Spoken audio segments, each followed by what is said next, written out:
Hello, everyone, and welcome to Schwab Coaching. My name is Cameron May. I'm a senior manager here at Schwab, and this is Long Verticals and Diagonals.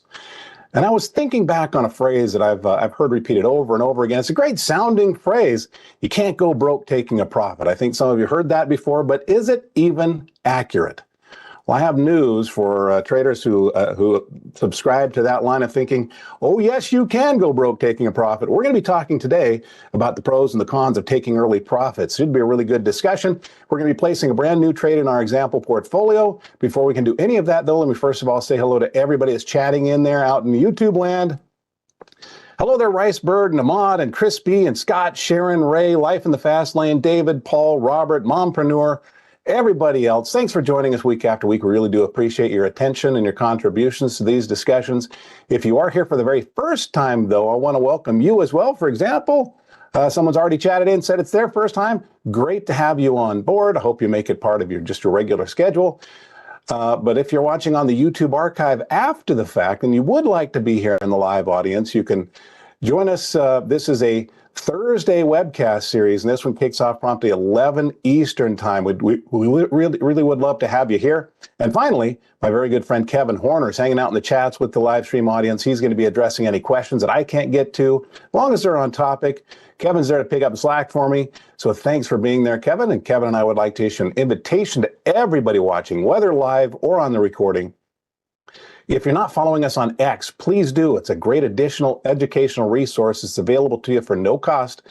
You can follow Kevin on X at Kevin Horner CS. You can find me there at Cameron May CS, but that really is the best place to connect with your favorite presenters in between these live streams. But let's get right into this. The first thing that we always need to do, of course, is to pause to consider the risks associated with investing, and certainly this applies to trading options as well. So bear these important disclosures in mind. Options carry a high level of risk and are not suitable for all investors. The information here is for general informational purposes only and should not be considered an individualized recommendation or endorsement of any particular security, chart pattern, or investment strategy. Schwab does not recommend the use of technical analysis as a sole means of investment research, and investing involves risks, including the loss of principal. And finally, any investment decision you make in your self-directed account is solely your responsibility. Okay? So let's set an agenda for the day. So as I mentioned, we have a topic that I want to address, the idea of this phrase, you can't go broke taking a profit. I want to put that to the mathematical test, but before we do, we're going to take a quick peek at our existing positions in our example portfolio and see if any of those need some specific attention today. Then we're going to take a look at the markets as we plan to place a new trade, and then we're going to go ahead and place a new trade, either a long vertical or a diagonal in our example paper money account today, but we're going to include in this discussion an emphasis on this idea of taking faster profits, taking profits of any stripe or type. Can't lead us to destruction of a portfolio. It can under certain circumstances, so we just want to talk about that. And we're going to do that using one of our example trades today. So Mike is asking, am I going to be there in Detroit? I'm not going to be there in Detroit, Mike. At least I'm as far as I know, I'm not on that calendar. Every once in a while, I go out on the road. Not as often as other presenters. Sometimes, like Ben is out there all the time. So look for probably Ben there, Mike. But let's talk about our three existing positions we're using today and always in this series. The Thinkorswim desktop trading software platform. This can be downloaded free of charge from your trade tab in your Schwab Online account. But right now we have three positions. We have a couple of long vertical spreads, and we also have a diagonal spread. So I want to give a quick review of AVGO and UNH, but I want to spend the bulk of our time talking about our Cisco position. Okay, so let's go to Broadcom. Here, just to quickly recap the trade, we bought 21st of February 220 calls, sold 21st of February 225 calls, creating a long call vertical. And with a long call vertical, it's a bullish spread. We'd prefer to be above that spread as we move toward that 21st of February expiration. So we'd like to be above 225. And right now, we're at 239. So that trade seems to be cooperating just as we might hope. Let me look at it on a chart here. Here's AVGO on our charts. We took the position right back here, ran up for a few days. We just took this last week. It sagged back over the last 24 hours of trading or so. We'll see if we can continue. We're in the green. This is our maximum gain territory, above our 225, above our 220 strike. So we're going to let this one continue to work. It's the early stages of that trade. But right now, how's that thing doing overall? Up $522. Okay, that's last week's trade. An earlier trade, the trade before we took, or the week before, we entered into a long call diagonal spread, bought the 520 calls for the 15th of January of 2027. In this trade, we're committing to that long call through the entire year of 2025. And we're going to be selling short calls against that position all the way along. Should be interesting to see how that plays out. For right now, having purchased the 520 call, sold the 560 call for the 21st of February of 2025, what we would prefer is for the stock to go as far above 520 as possible, but to stay below that 560 short strike. Right now, it's sort of hovering around that 526 level, pretty close to where we entered the trade.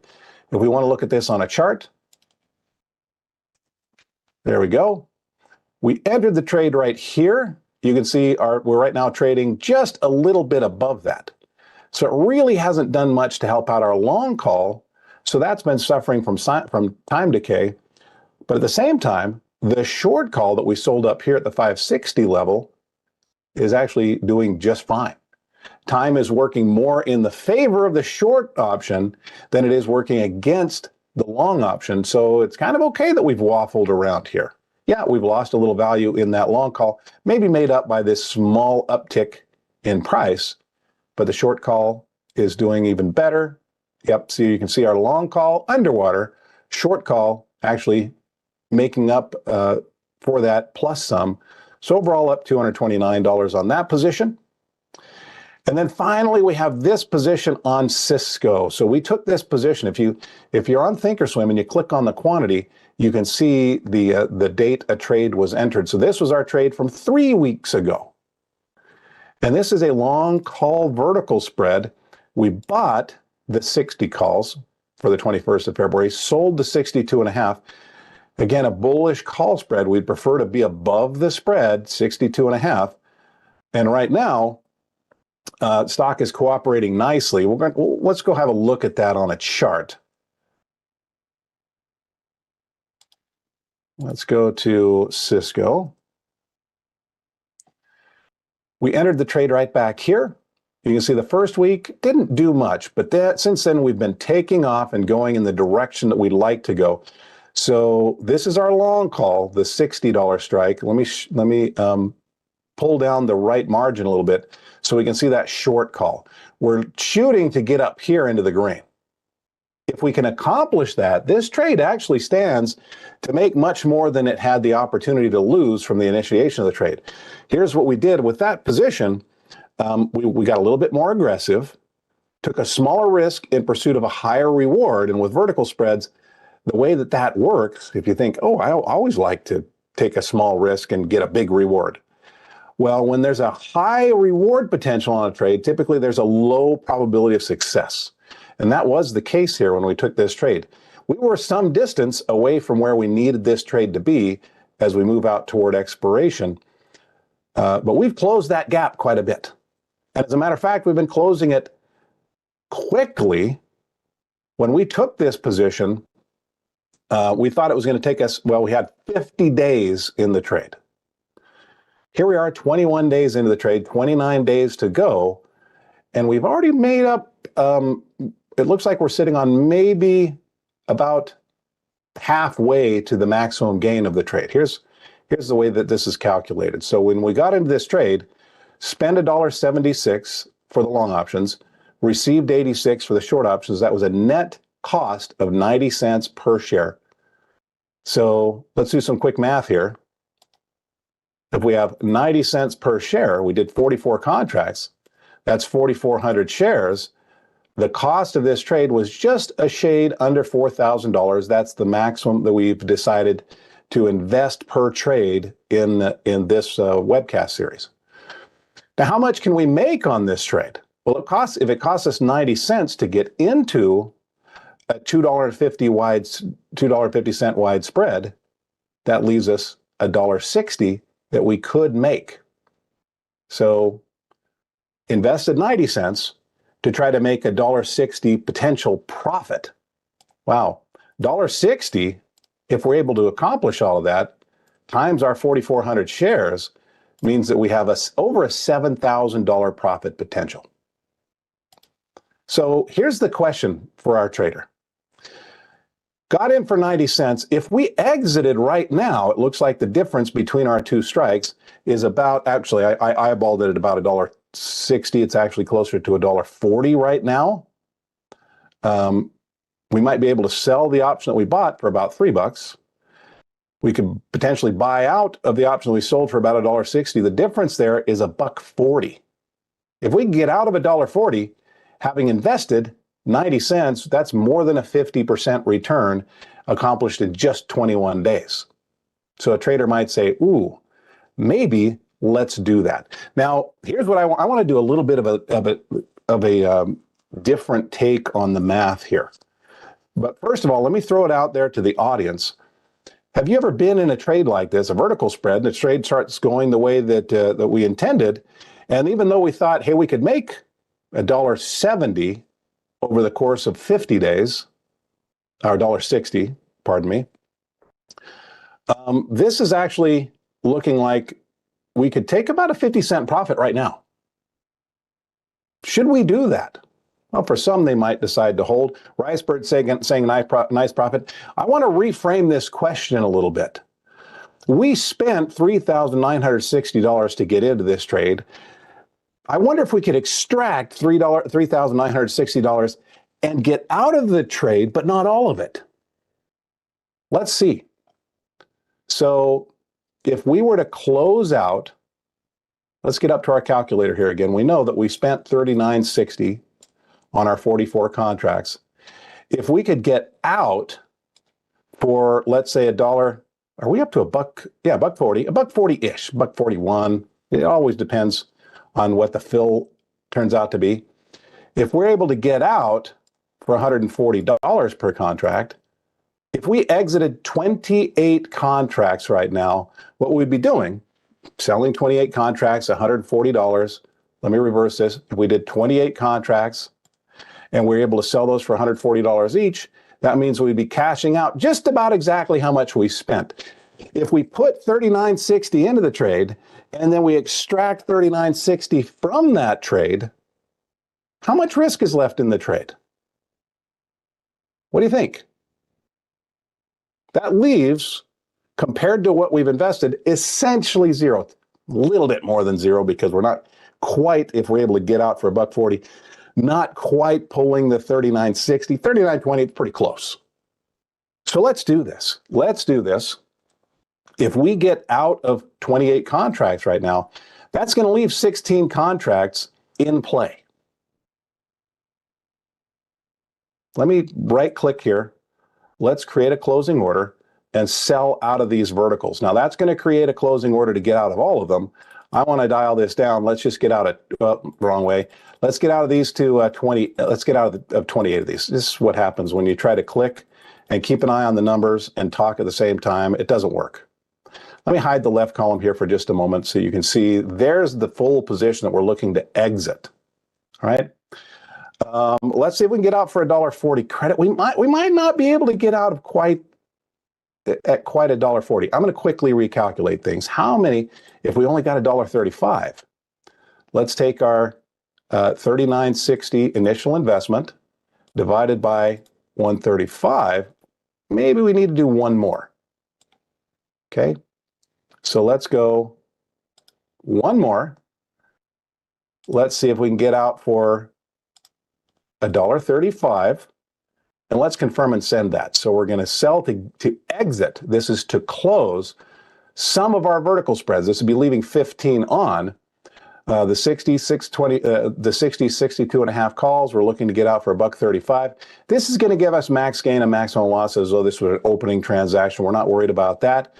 But we do need to consider we're getting out of multiple contracts, multiple legs, so there is a commission to be paid here. So that would give us a credit a little bit shy of our 39.60, not leaving us with much risk at all in this trade. But let's send this order off. Truth will always prevail says how much is the commission on 44 contracts? It's 65 cents per contract, 44 contracts, 2 legs, so that's 88. 65 cents times 88. So let's send that off.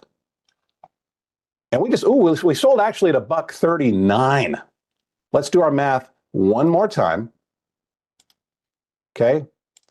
139 times 29 contracts. We just got out of, we just essentially extracted $4,031 from this trade, minus commissions of about 38 bucks. Leaves us, hey, with $39.93. We paid $39.60 to get into this trade, just got out at $39.93. We just cashed in a little bit of a profit. That's a realized gain on the contracts that we sold at 33 bucks. I'm not going to hold a big party over that. But what we're left with now are these 15 contracts. Did we get them for free, basically? Essentially, that's the concept. So at this point, somebody might say, Cameron, you just took a profit. Can't go broke taking a profit. Well, there are definitely pros and cons to the decision that we just made. What are some of the pros? Let's talk about that. Well, the pro right now is that we got into a trade, got out of the trade, break even. Now, any profits that are made are just gravy. How much do we have left that we could make in profit? Let's say that we allowed this trade to go. Let's say that it goes all the way up into its max gain range, and we make the original planned maximum profit. Well, the way that would work out is we have 15 contracts left. We could make up to $1.60 per share, $160 per contract. That's $2,400 of profit now. What if this position went to zero? What if we lost the full value in these remaining 29 contracts? Well, heck, that would leave us with a $30 profit that we already have. And overall, this trade now has no theoretical risk in it. Now, I always say theoretical because if we tinker with it further, if the short option gets assigned and we don't exercise the long, there are definitely things that could change the risk-reward scenario here. But there is now $2,400 of reward potential with zero risk potential theoretically. So that sounds great. So I think we can see the motivations for doing this sort of thing, but there's also a huge sacrifice that was made in doing this. What did we just surrender? On a trade that's going in the direction that we were hoping it was going to go, with the potential to make over a $7,000 reward on a slightly less than a $4,000 risk, we just surrendered most of that reward potential. Now, to some, they might say, oh, that's okay. I'm totally fine with that. I made an informed, mathematically informed decision. I'd rather have $2,400 on $0 risk, $2,400 of reward potential on $0 of risk, and versus $7,000 of potential on $4,000 of risk. Okay, I can see that, but this it brings me to the point of taking smaller profits. Can feel good, but there are definitely always there are sacrifices that are being made. And I wanted to address this question as I planned to do this. And this was the exit that I thought, yeah, let's do that today. But I do want to talk about the pros and the cons. Why is it not always true that to just state with absolutely that you can't go broke taking a profit? Well, smaller profits, especially if weighed against larger than average losses, mean that we've got to have a high win percentage. When we got into this trade, we were taking a $4,000 risk. And if the trader stuck with that and the trade went against them, could have lost $4,000. It's not the way that it turned out this time. But if we have a series of trades where we're losing $4,000 and making 2,400 and losing $4,000 and making 2,400, even if we're right half the time, that's a losing proposition. I want to do a little bit clearer example of this principle. Let's say, has anybody ever thought this? I wonder what would happen if I just bought, what if I just buy 10 stocks? And if they can just go up $1, I'm going to sell it, take the profit. Up $1, sell it, I'm going to take a profit. And I'm going to give it plenty of wiggle room to do that. So let's say on those 10 stock investments, we're going to risk $10 each. So if it's waffling around up here, let's say we're buying at 50, and if we can get to 51, we're going to sell and take a profit. We'd only sell and take losses if it fell all the way down to 40. Heck, that's hardly even likely, right? Well, let's say over the course of those 10 trades, 9 times out of 10, the trader was able to take that $1 profit. And only once, only 10% of the time did the stock fall, and we have to take that $10 loss. Well, here's my math on that. 9 profitable trades at $1 per $1 profit per trade is a $9 net profit. But we had that one $10 loss.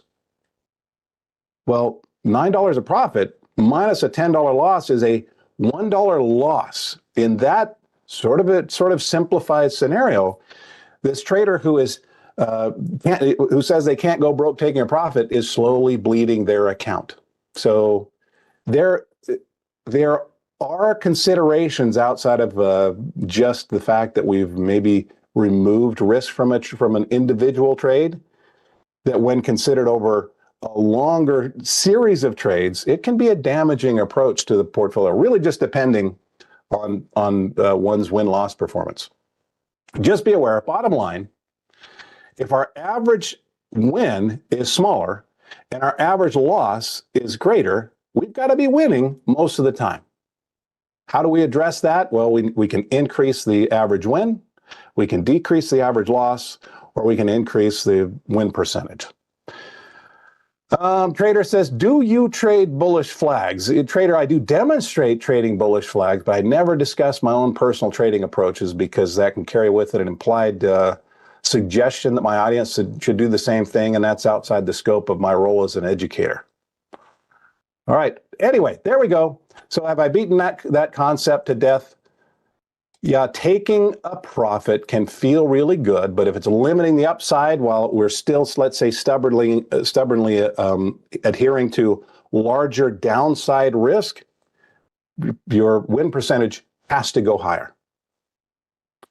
All right, so that's it for our existing positions. Let's go see what's going on with the markets. That's sort of it for the lesson on taking losses or taking profits. Can't cause one to go broke. Yes, it can. Janelle, you like that? Good. Let's go see what's going on with the S&P 500. I'm going to be doing something that might be counter to what a lot of people in the audience are thinking of. I should be talking about today. We're going to be taking a bearish trade today, just because I've done 3 bullish trades in a row. They're doing well, which is great, but I've got to provide a more rounded education. Can't just talk about the same side of the coin every time. So let's set a premise for placing this sort of a trade. Here we are on the S&P 500, and literally as we're touching record highs, I'm going to be talking about doing a bearish trade. But let's just put ourselves in the shoes of a trader for a moment who is looking to put on a new position. Let's say they're planning for that 21st of February expiration again, a new option trade. And maybe they've been trading bullishly, but they've noticed that the S&P has really struggled to get above that 6,100 level. Anybody else notice this? Look at this.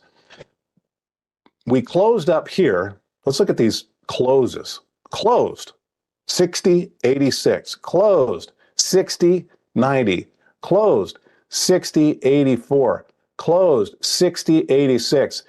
If we're able to manage to close where we are right now, this could be a record high close for the S&P 500.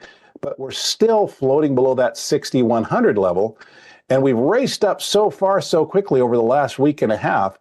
Let's suppose our hypothetical trader here is just thinking, is it possible that maybe the markets take a little bit of a breather here for a while? as we approach that price ceiling, maybe our trader thinks we're likely to head down to some extent. Maybe not dramatically, but just pulling back down towards support levels, away from this price ceiling or this resistance level. And so they're thinking, maybe it's time to mix in a little bit of bearishness into our portfolio. That's going to be the premise for today. I suspect if you're to twist my arm and say, Cameron, what's your real technical outlook here? This looks more bullish than bearish to me, but I really wanted to talk about bearish trading today. So let's go do a bearish trade.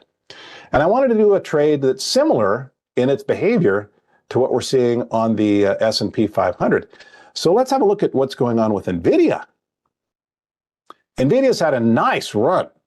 Not just, okay, nice is possibly an understatement, but run up from about $60 12 months ago to hit a peak at around that 150 level about 2 months ago. Two and a half months ago, we got to 150. And since then, we haven't had a single close above $150.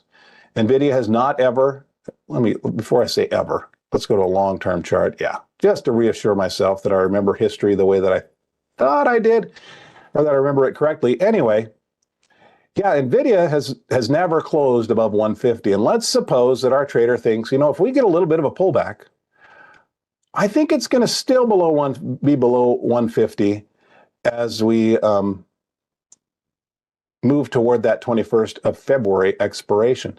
So let's structure a trade using options. We're going to do a bearish put vertical spread, also known as a long put spread, that can benefit as long as we stay below 150. All right? As long as we're below 150 at expiration, that puts us in the maximum theoretical gain territory for this trade. So here's the way we're going to structure it. Let's open up our scratch pad. Let me pull this down a little bit. And we're going to build an example trade. This is a long put vertical, or a long put spread. Jack says, I just sold a February call on NVIDIA. So Jack is also entering into a bearish trade here. Good luck with that trade, Jack. But let's go to the 21st of February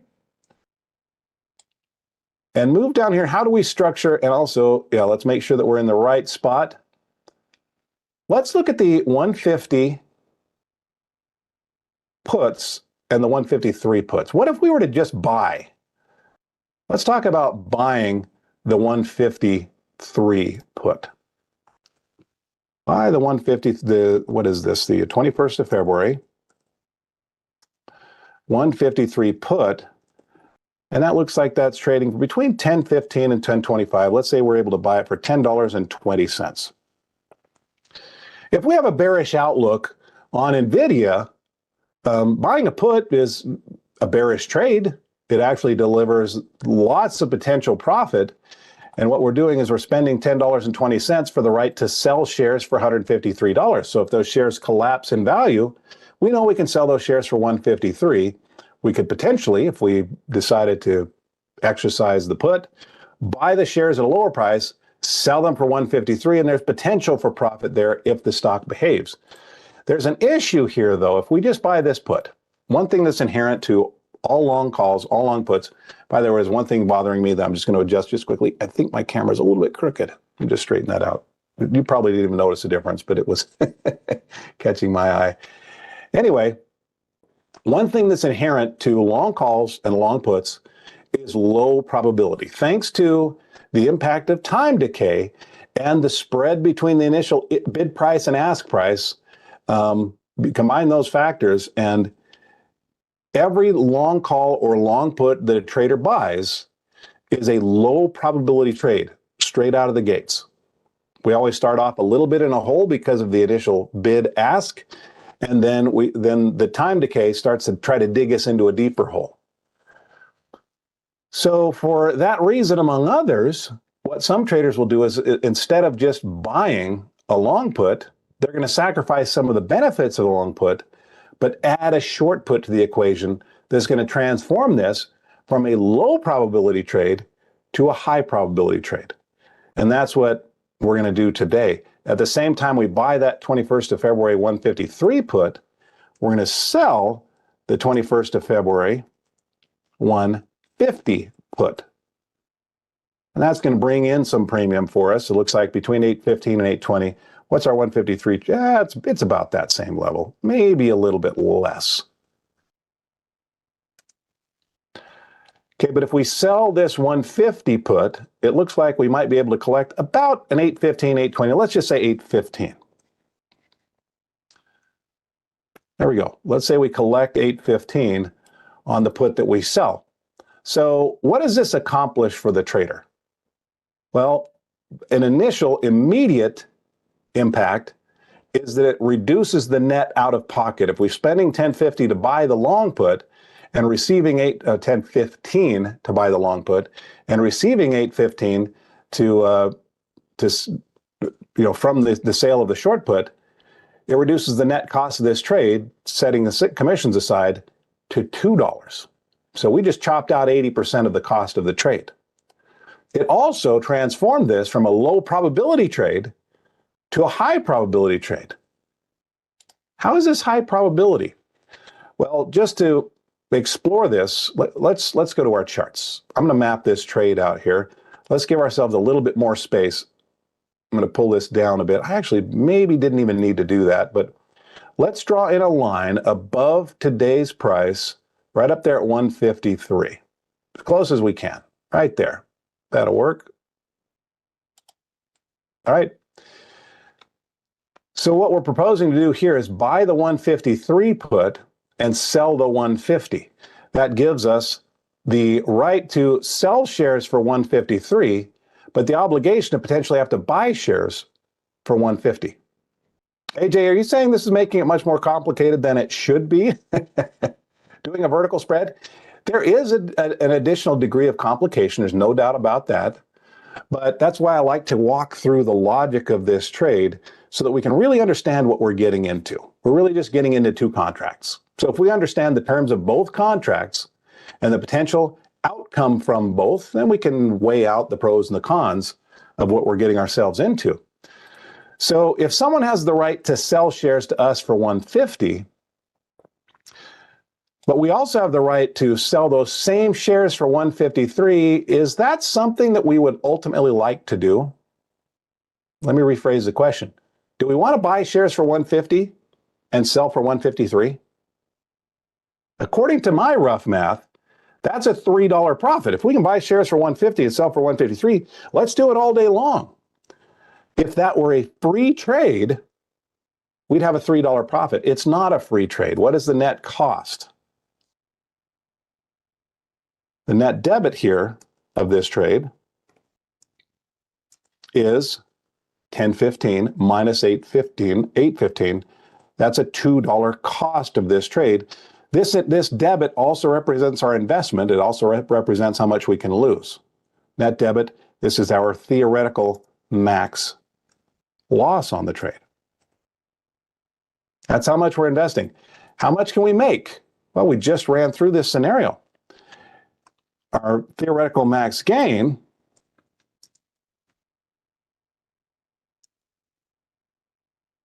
is $3 if we're required to buy the shares at 150. If the person who's the owner of the short put that we sold, if they say, hey, Cameron, I'm going to sell those shares to you for 150, and I say, that's okay, I'm going to sell them to somebody else for 153, that's a $3 gain minus that cost of the trade. Let me put the zeros in there just to be grammatically consistent on both lines. That leaves us with $1 that could be made. Let me widen that out a little bit. And that's per share, so each contract would be $100 potential reward, $2 potential risk. And we just decide how many contracts we can tolerate getting into based on that risk. So that's the potential outcome. Well, how is this? What I immediately notice as I outline these numbers is there's less that I can make than I can lose. Yep, that's the way spread trades work if there is also a higher probability of success than failure. What is the probability of success on this trade? Well, we need to be above 150 for this trade to be in position to work out as we're planning. So we're looking to be up, not above there, almost Yeah, this is what happens when you get in the rhythm of doing the same trade, the same kind of trade 3 days, 3 weeks in a row. We've done 3 bullish trades. My mind is in bullish mode. Nope, we need to be below 150 and anywhere below 150, actually. Doesn't matter where. Anywhere down here is our max gain territory. Notice where we are already. We're already in position. We could go up even and still be in position. We could go down and still be in position. As long as we don't go up too far and start to put ourselves up near maximum loss. Where's the maximum loss? That's up here. Let's draw in just a box. It's going to disappear off the top of the screen. That's okay. You get the point. Let's edit its properties. I'm going to make this red. This is where we're hoping not to go. So down here, where we are, is where we'd like the stock to be. And between us and worst case scenario is this resistance. We've never been above that level. We've been above it, just never closed above that. But if we do, we could be up there at maximum loss. How do we lose that money?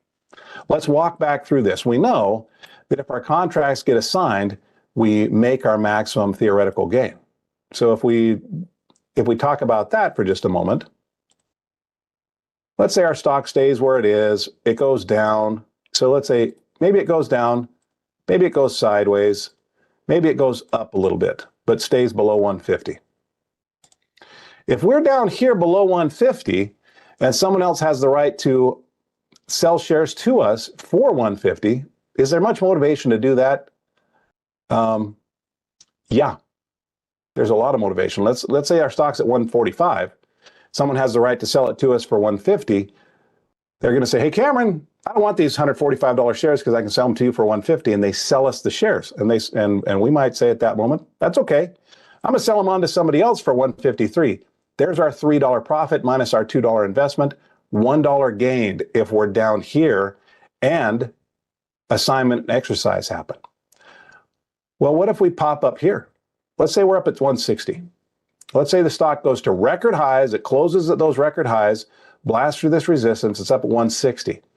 Someone else has the right to sell shares to us for 150. Are they going to do it? No, they'd be undercutting themselves. So they say, Cameron, I'm keeping my shares. Keep my $8.15. We say, well, thank you for the gift. It's not a gift, but we get to keep this. But at the same time, we lose our 1015 investment where we have the right to sell shares to somebody else for 153. That's not a logical thing to exercise if those shares are worth 160. We don't want to sell for 153. So we lose our 1015. We keep the 815. That is a net loss of $2 if we're up here. So guess where we don't want to go? Guess why we call this a bearish spread? Yeah, we don't want to go up. We want to go down. There is the possibility, though, that we wind up between our two strikes. Let's say we wind up at 151 at expiration. Well, the owner of our short put says, hey, Cameron, I'm going to sell you shares. I'm sorry. Cameron, I have the right to sell shares to you for 150. They're worth 151. I'm out of here. Awesome. But at the same time, we have the right to sell shares for 153. If we allow this to get to expiration, that in the money put will be exercised on our behalf. So we've got to be aware. We may want to choose to get out of the vertical spread if we're between our strikes as we get closer to expiration. Otherwise, we might wind up selling some shares we didn't intend to. But in any case, if we wind up between 150 and 153, this is where we're not quite up to maximum loss. We haven't encountered maximum loss. We're also not down in max gain territory. So we either have a little bit of a gain, but not maximum gain. We have a little bit of a loss, but not maximum loss in that range. All right. But let's, Royce says, what are the probabilities of this happening? Probabilities that we make our full return. Well, what's the chance that we're going to still be below 150 at expiration? Let's go to our trade tab. And as we place our trade, let's look at our delta. The delta column can tell us the likelihood that an option expires in the money. And guess what we want to have happen with both of these contracts? We want to have them expire in the money. So what is the likelihood that our 150 is in the money at expiration? It's about 57%. So Roy says, yeah, 60%-ish, about 57% likelihood of making that maximum gain. Hey, that's, I think for a lot of people, they might say, hey, I'll call that high probability. It's higher than 50-50. So let's do our trade. How do we place our trade? Here's a quick way to place a trade on Thinkorswim with multiple legs. Just hold down the control key on our keyboard and start clicking. So I'm going to go to the option. Let's see, we're going to sell the 150. So let's click on the bid price for that one.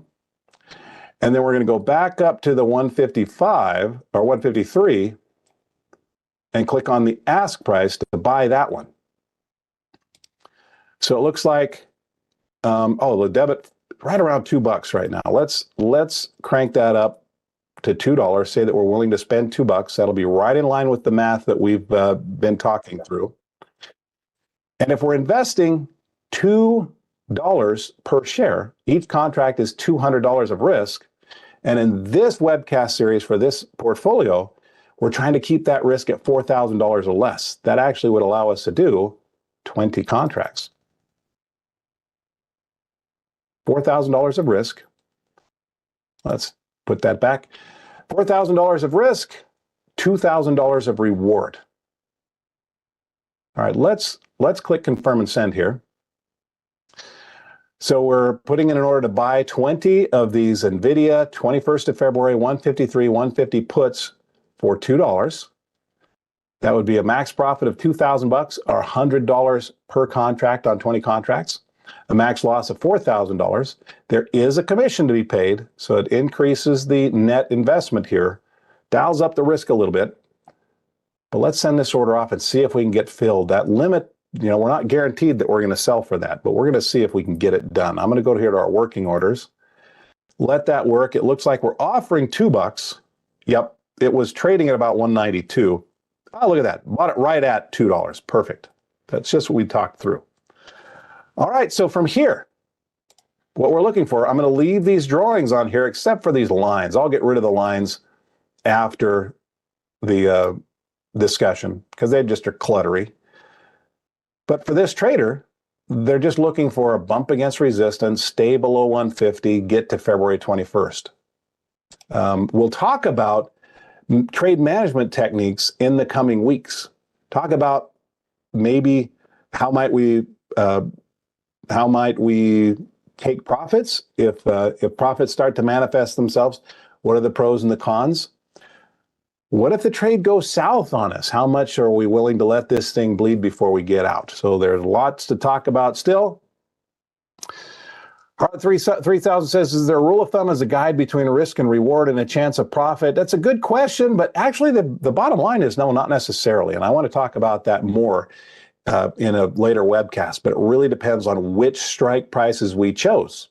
We can't universally say should get at least $1 of risk for every $2 of or $1 of reward for every $2 of risk. That's the way this trade worked out, but other trades not going to be the same. But everybody, we have accomplished what I set out to do today. I wanted to talk through our existing positions and use that as an opportunity to discuss this concept of you can't go broke taking a profit. Yes, it can happen. So we've had that discussion. We reviewed market conditions and placed a new trade in our example portfolio. We'll see if this one does as well as the other three. If the markets persist higher, I suspect it won't, but time will tell. I hope you'll join me each week as we follow up on these trades because there's still lots of learning to do on the back end of these positions. I'll also hope that you join me in my other webcasts. Now, I know that you're in the habit of watching webcasts already, but make sure that you're taking advantage of the other educational opportunities that you have from your Schwab coaches, one of which are the playlists on our YouTube channel. Make sure that you've subscribed to our Trader Talks channel. You can go down and click on the subscribe button right now. It doesn't cost anything, but this is where we house the playlists for our previous webcasts. You can also join our live streams right here. So go ahead and click on subscribe if you haven't. Also, make sure that you're following Kevin and me on X. You can follow Kevin on X at Kevin Horner CS. You can find me there at Cameron May CS. But X is the best place to connect with your favorite presenters in between the live streams. And it's also just where we have the opportunity to give more current information when we don't have a live audience to talk to. We can get on X and provide updates on market developments and things like that. So that's a great resource. Hey, Kevin, thanks for helping out in chat. I definitely appreciate your assistance.